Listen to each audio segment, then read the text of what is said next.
बिस्मिल्लाहिर्रहमानिर्रहीम। मेरा नाम है commander Anees and I am a retired naval officer and independent opinion maker and defence analyst. आज का जो मेरा वीलॉग है आपके साथ, that is about fifth generation warfare जहाज़ों की बात करेंगे और फिर एक नई डेवलपमेंट हुई है चाइना के अंदर, उसकी बात करेंगे। सबसे पहले हम बात करते हैं फिफ्थ जनरेशन जहाज़ों की। देखिए, there are two famous fifth generation जहाज़। Number one is J-35 which is made in China. Number two is F-35 which is made by the US. Pahalgam के एपिसोड में आपने देखा कि चाइना ने हमें PL-15 मिसाइल दिया। चाइना के J-10C जहाज़ हमारे पास थे, JF-17 जहाज़ हमारे पास थे। हमारे पायलट्स की एफिशिएंसी कह लें, हमारे एवेक्स जो है इलेक्ट्रॉनिक वॉरफेयर हैं।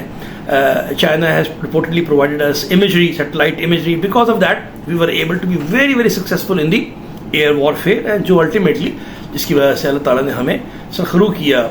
और हम बहुत शुक्र के साथ ये बात करते हैं और कोई गरूर नहीं करते इस बात के ऊपर कि अल्लाह इज़ ग्रेशियस कि उन्होंने हमारे लिए ये करम किया। And we emerge successful from this Pahalgam incident which otherwise could have been catastrophic for us at least. अब जो इसमें अच्छी बात है वो ये है कि आफ्टर दिस इंसिडेंट जो कुछ छुपी बातें थीं, कुछ अंदरूनी खाना बातें थी, that has been very very clear, यानी कि वो बिल्कुल ऊपर होकर सामने आ गई हैं। Pakistan wanted to buy the J-35 stealth aircraft which is very very agile aircraft, AI इसमें शामिल है, stealth है, हाई टेक्नोलॉजी है। रिपोर्टेडली ये बात हमारी उनसे चल रही थी, अब वो कब आने थे हमें नहीं पता, लेकिन अभी जो खबर आ रही है वही आ रही है कि more than 3 dozen of these aircraft we will get it starting from August 2025, यानी hardly 3 months after that, which is a great leap forward, because कोई भी मुल्क अपनी जो टॉप क्वालिटी चीज़ होती है वो नहीं बेचता। इसे कहते हैं मिलिट्री क्वालिटेटिव एज, ताकि वो अपने पास वो वाला एज रखे। चाइना भी was not really willing before that, अगर विलिंग भी थे तो कम देना चाहते थे। अमेरिका तो बिल्कुल विलिंग नहीं है। एक खबर आई थी कि probably in response to that America will give F-35 to the India, but as of today ऐसी किसी किस्म की बात नहीं है। जस्ट रेड रिसेंटली कि इस किस्म की कोई बात नहीं है कि वो ऐसा कोई चीज़ हो सकती है। So we will be getting this, and above all icing on the cake ये है कि we will get it in the half the price, यानी इसकी प्राइस अगर फॉर एग्जांपल 8 रुपए है तो वी आर गेटिंग इन 4 रुपए, which is again a great thing, and that too probably with the delay payments for the timing.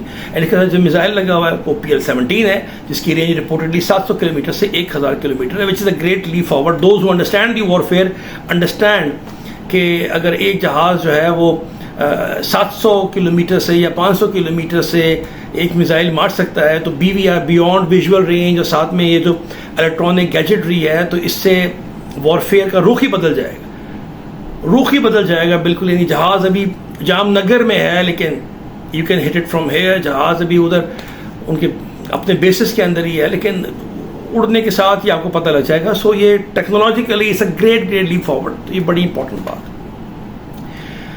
दूसरी जो एक चीज़ है जो बहुत इंपॉर्टेंट है वो ये है कि दूसरा टॉपिक है वो ये है कि एक इंटरनेशनल ऑर्गेनाइजेशन फॉर मेडिएशन 30 मई 2025 को हांगकांग के अंदर बनी है।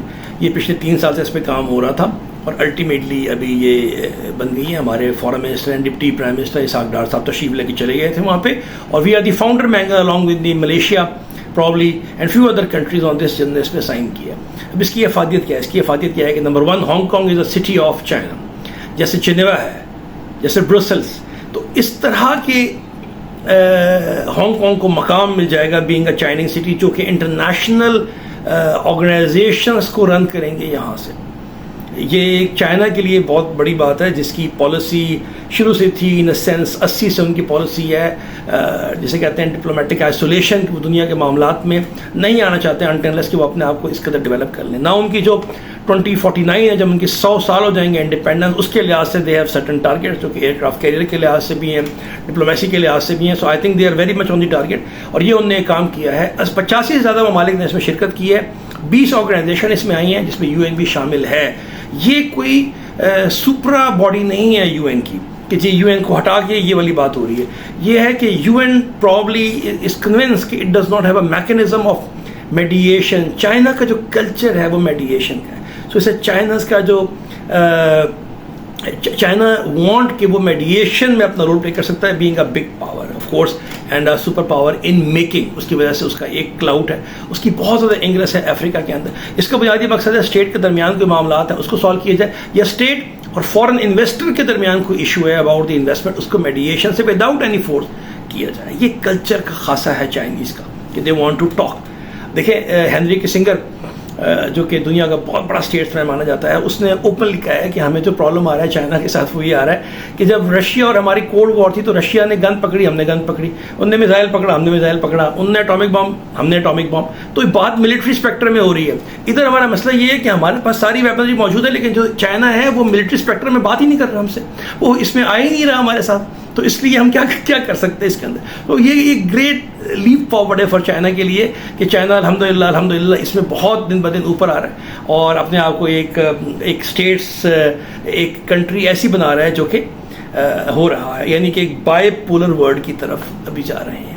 ریسنٹلی جو جے ڈی وینس ہیں انہوں نے امریکہ میں ایک نیول اکیڈمی میں یا کسی نیول فورم کے اندر یہ والی بات کی ہے کہ وہ جو انکنٹیسٹڈ دور تھا امریکہ کا کہ جی امریکہ جو چاہتا تھا وہ ہو جائے, دیٹ از فنشڈ. یعنی after the collapse of the U S S R in 1989 اس کے بعد سے جو یہ اگلے 30 سال کا دور تھا وہ ختم ہو چکا ہے کہ انکنٹیسٹڈ, اب کنٹیسٹڈ, اب چائنا کنٹیسٹ کرے گا, اب رشیا کنٹیسٹ کرے گا. آپ دیکھیں نا رشیا یوکرین وار کے اندر ڈونلڈ ٹرمپ بہت چاہ رہے ہیں کہ پیوٹن ان کی بات مان لے اوپنلی, لیکن وہ ایک لیول سے اوپر ان کو پریشرائز نہیں کر رہے because it's a very very big power. So the world is changing. اب دنیا بدل رہی ہے, چائنا بھی کھل کے آ رہا ہے, انڈیا بھی بہت بڑا ملک ہے, وہ بھی اپنے آپ کو اس اسپیکٹرم میں لا رہا ہے, وہ ہے بھی, دیر از نو ڈاؤٹ. بہت زیادہ پاپولیشن ہے, 1.4 بلین پاپولیشن ان کی ہے, 1.4 بلین پاپولیشن چائنا کی ہے. سو ابھی آہستہ آہستہ ان نیکسٹ 5 ایئر 10 ایئر آپ سب دیکھیں گے کہ انٹرنیشنل ایرینا میں جو یہ ایک یونیلیٹرلزم تھا دیٹ وڈ ایونچولی فنش. اب ڈیسیشن اور طرح ہوا کریں گے. اب آپ اکیلے کام نہیں کر سکتے کہ جی ہم نے ایک ملک نے یہ والی بات کی ہے. That is true for all. نہ چائنا اکیلا کوئی کام کر سکتا ہے, نہ رشیا اکیلا کام کر سکتا ہے, نہ ہی امریکہ کوئی اکیلا کام کر سکتا ہے. تو this is very very good because کوئی بھی آدمی, کوئی بھی ملک جس کے پاس ٹوٹل پاور ہو, ہسٹری از ریپلیٹ, رومن سے آپ شروع کریں, گریک سے آپ شروع کریں, جس کو بھی آپ دیکھ لیں آپ دیکھیں گے جب ایبسولوٹ پاور ہے اٹ کرپٹ, وہ کوئی بھی ملک ہے. سو یہ بہت اچھی بات ہے کہ ملٹی لیٹرلزم دوبارہ آئے گا, جو چھوٹے ملکوں کے لیے بڑا اچھا ہوتا ہے بیکاز وہ اتنے پریس نہیں ہوتے, they have different forums where they can.